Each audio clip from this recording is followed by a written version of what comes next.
Hi friends, Indian polity నుంచి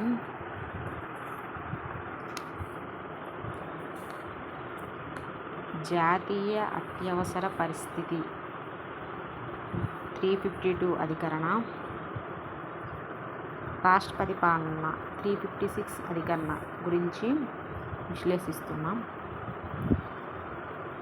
కేవలం దేశంలో యుద్ధం, విదేశీ దురాక్రమణ, సాయుధ బలగాలు, తిరుగుబాటు లాంటి కారణాల చేత రక్షణకు విఘాతం కలిగిన సందర్భంలో విధిస్తారు.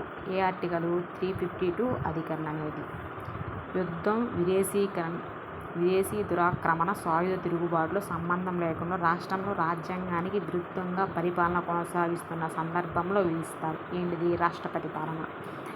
ఈ సమయంలో రాష్ట్ర శాసన కార్యనిర్వహణ శాఖలు రాజ్యాంగం సూచించిన విధులు నిర్వహిస్తూనే ఉంటాయి. కానీ కేంద్రానికి ఉమ్మడి జాబితాకు చెందిన పరిపాలన శాసనాధికారాలు చెందుతాయి.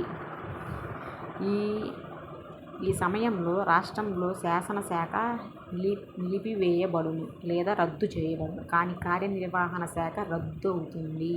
గవర్నర్ ద్వారా రాష్ట్రపతికి పరిపాలిస్తారు. పార్లమెంటు రాష్ట్రానికి శాసనాలు చేస్తుంది. అంటే కార్యనిర్వహణ మరియు శాసనాధికారాలు కేంద్రం నిర్వహిస్తుంది. 2 అధికారాలు కేంద్రమే నిర్వహిస్తుంది. ఈ కాలంలో రాష్ట్ర జాబితా శాసనాల పార్లమెంటు మాత్రమే చేస్తుంది. ఇతర సంస్థలకు ఆ బాధ్యత అప్పజెప్పదు. ఈ కాలంలో రాష్ట్రాలకు శాసనాలు చేసే అధికారాన్ని రాష్ట్రపతి కానీ వీరి ద్వారా ఏర్పడిన అథారిటీ కానీ పార్లమెంటు అప్పగిస్తుంది. కానీ ఇప్పటి వరకు పార్లమెంటు సభ్యులను సంప్రదించే రాష్ట్రపతే చేశారు. గరిష్ట కాల పరిమితి అంటూ ఏమీ లేదు. ప్రతి 6 నెలలకు ఒకసారి పార్లమెంటుచే ఆమోదం పొందితే ఎంతకాలమైనా ప్రవేశపెట్టవచ్చు. అదే రాష్ట్రపతి పాలన అయితే దీని గరిష్ట 3 సంవత్సరాలుగా రాజ్యాంగం పేర్కొన్నది. కానీ దాని తరువాత సాధారణ రాజ్యాంగ యంత్రాంగం తిరిగి స్థాపించడం జరుగుతుంది.